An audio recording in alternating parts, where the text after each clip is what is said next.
Hi friends, in this video I'm going to walk you through how to turn this white cotton beanie blank into these two beautiful masterpieces here using two things. Artificial sinew, which is going to give you these crisp white lines, these geometric patterns that are completely random, and then also we're going to use one dye at a time per beanie blank. And the reason why this is going to work is because each dye is comprised of multiple pigments that automatically work together to get that one color. And when you use the ice dye method, it's going to automatically split and provide these beautiful gradients that you can't go wrong. You're just going to have to select one color, which can also be kind of hard too because there's so many beautiful colors out there.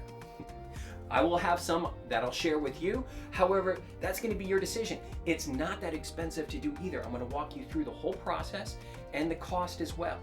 Let's jump into it. Okay friends, let's start with the materials you're going to need to do this. You're going to need 100% cotton beanie blank. It has to be cotton, and that's because these dyes will only work on natural fiber like cotton. So I got these at thehatdepot.com. Very happy. I've purchased quite a few of them for the holidays to give out as gifts. Very happy with these. So you're going to have to buy these. What else are you going to need to buy? Well, you can buy the rest of the stuff you need from one place like Dharma Trading. And what you're going to need there is going to be artificial sinew. Now, this sinew is going to work to create these designs because it's wax coated. So you need to buy. You don't have to buy a bunch. It's not that expensive. You can get a small amount if you're only starting this.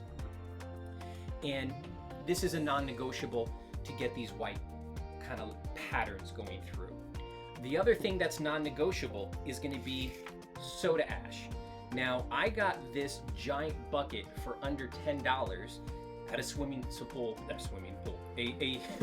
pool supply company called Leslie's, close to where I live. This was very cheap. You can get small amounts at Dharma Trading when you buy the dye. Now, the hardest part of what you need to buy is going to be Procyon MX dye. And here I have Dusty Orange. Nope, that's the wrong one. That's not that color. This is Golden Oak. So you're going to need to get a dye. This is from Pro Chemical and Dye, and this is from Dharma. These are non-negotiable if you want to do this.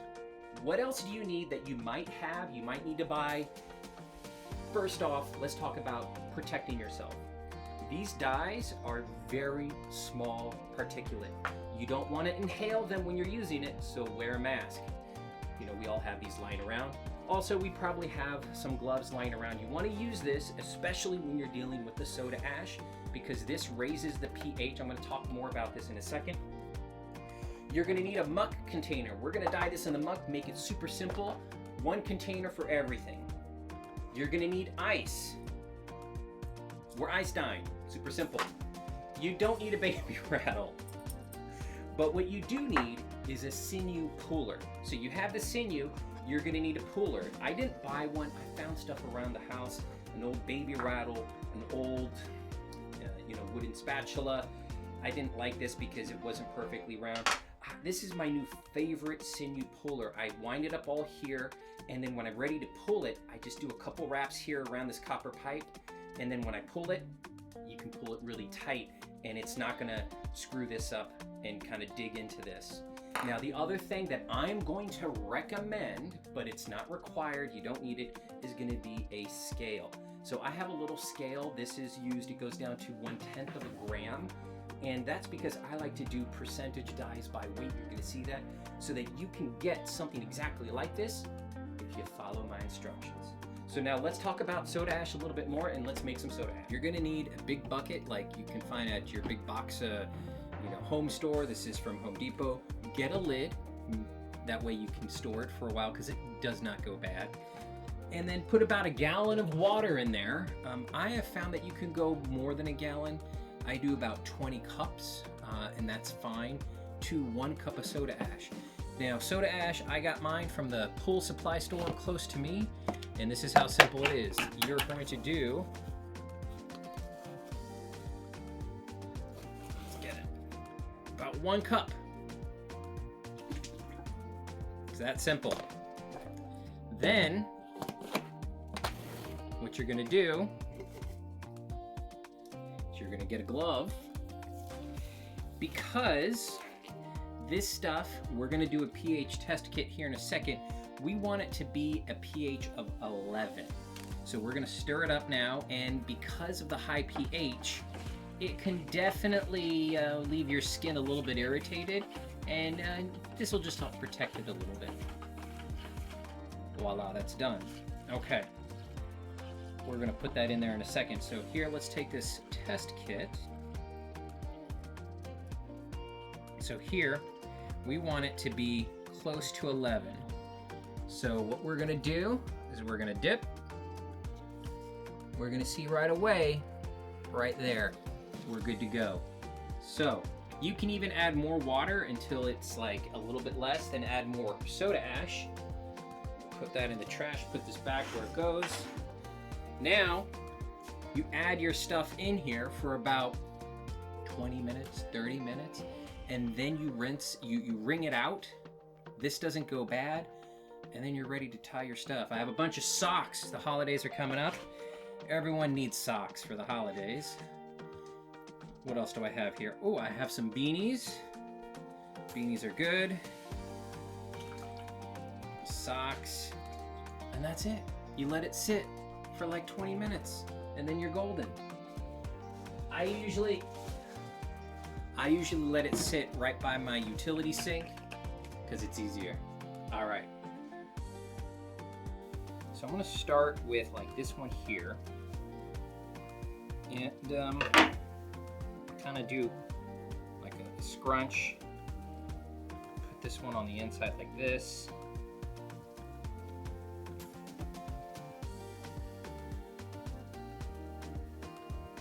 I had a friend on Reddit kind of give me some ideas. I'm trying to do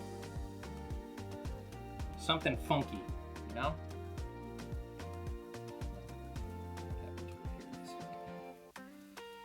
What I want to do is maybe do, I don't know.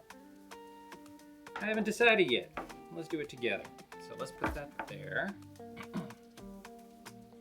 go around. So now let's lock that into place.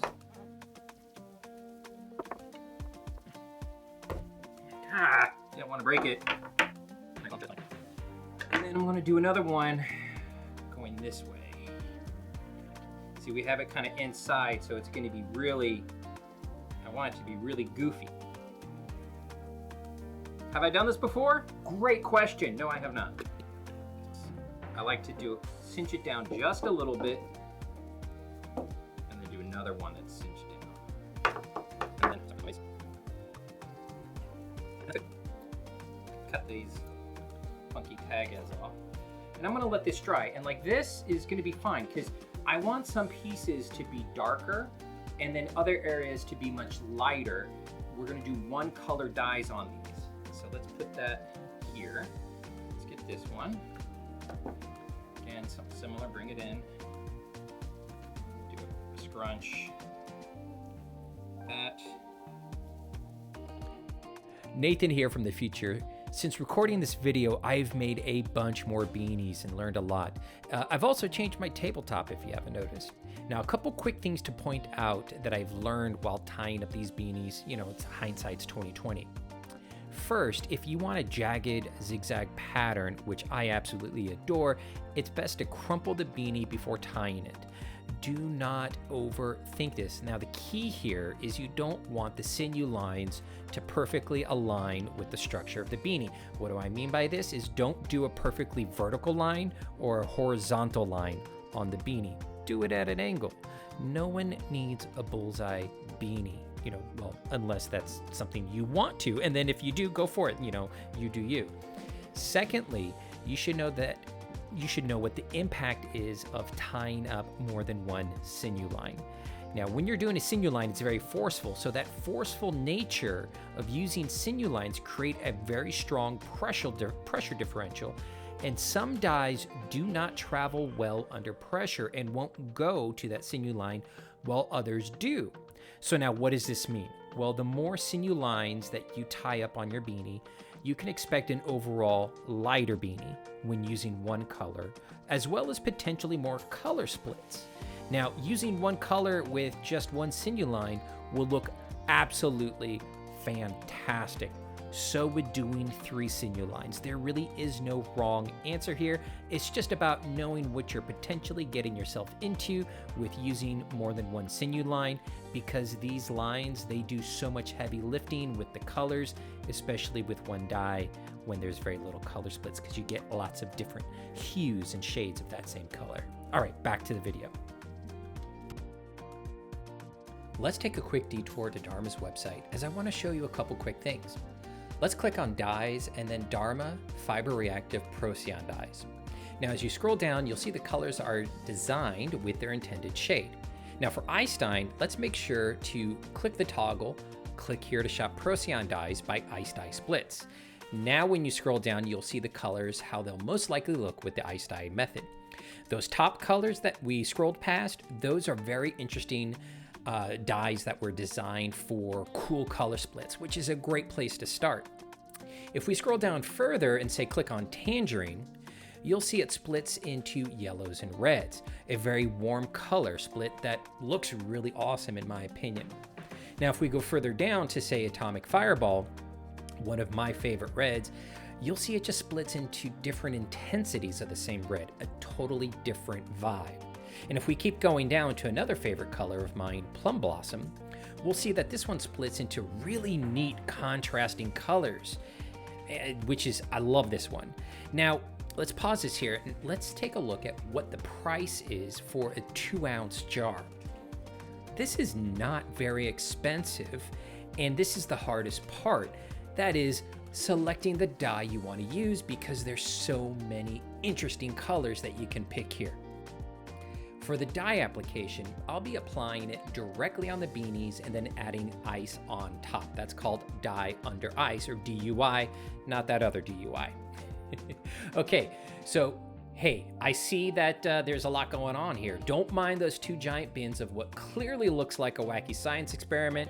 That's another video that I'm gonna come out with soon, where I made a bunch of shirts as party favors for my son's 13th birthday party, pretty intensely red. Now, before applying the dye to the beanies, you'll notice I sprayed something. That was my soda ash spray. It's my little secret hidden tool. I did this to wet the surface so that when I applied the dye, it will stick to the surface rather than rolling off. Now let's focus on these 4 beanies. Now, as you can see, I'm going to do 2 in each container. If it's your first time, I recommend only doing 1, but I'm going to combine them just to make my life easier. Now, the 2 darker colors, Dharma's Cobalt Blue and ProChem's Evergreen, are going to be put together, and the 2 lighter ones, ProChemical Dusty Orange and Golden Oak, they're going to go together.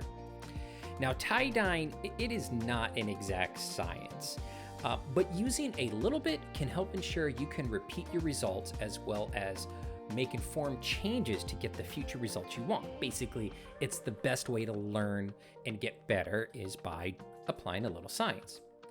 And that's where I like to measure out my dye. So if I want it to be a little lighter, I just use less dye next time. If I want it to be a little darker, I'll try to use more.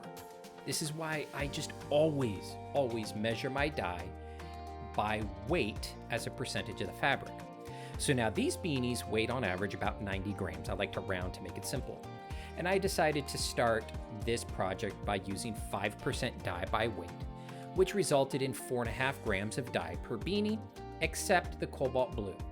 And that's because Dharma recommends using twice as much dye to get the results of their color swatch for that dark blue. So I decided to follow that advice, and so I used 9 grams for the Cobalt Blue. Now here's the other thing. When you measure out your dye as a percentage by weight, you can also know exactly how many projects you're going to get out of a jar. Now each jar is 2 ounces, and with the straight 5% dye by weight, I can dye 12 beanies with 1 jar, which is pennies on the dollar per project just for the dye. Many times people think dye is the expensive part. It's not. Now, I purposefully chose these colors as I wanted 2 dark colors with very little splits, along with 2 lighter colors that would provide more interesting splits with a greater gradient of light to dark. I know this might be blasphemy in the tie-dye world, but not everything you tie-dye needs to be bright and colorful. Sometimes a beautifully dark blue and a very intense dark green is perfect in its own right, especially in the darker winter months where it feels cold outside.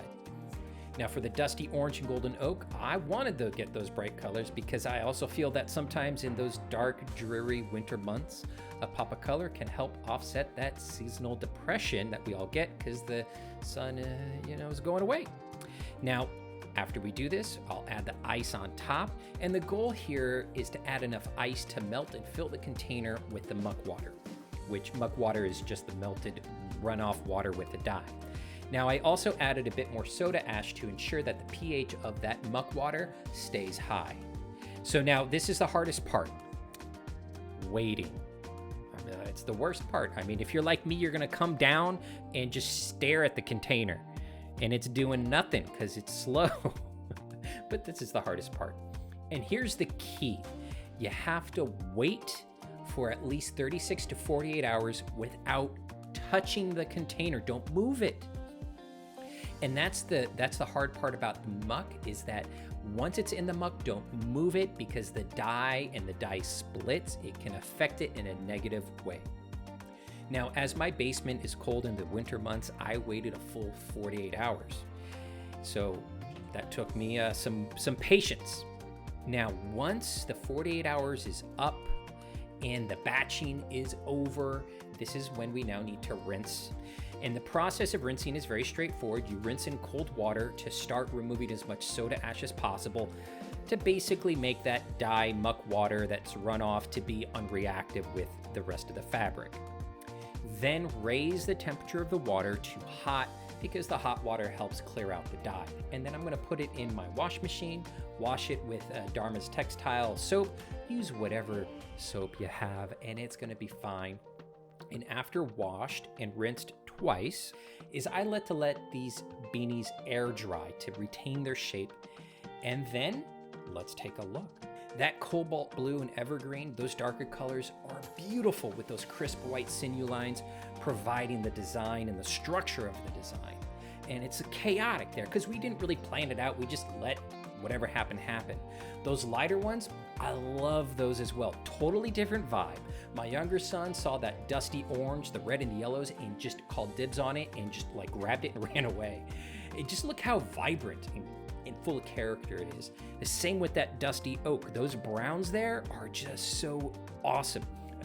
Well, friends, what do you think? This is such a great project to do, and it's such a great project to do as gifts for friends and families who even don't quote unquote wear tie-dye. You can get them to start wearing tie-dye. I would recommend doing this, especially now that it's cold outside. They would love it. Well, friends, thank you for watching. I just want to remind you to please like and subscribe if you want to see more. I have more videos coming out. As always, thank you for watching, and I look forward to the next video.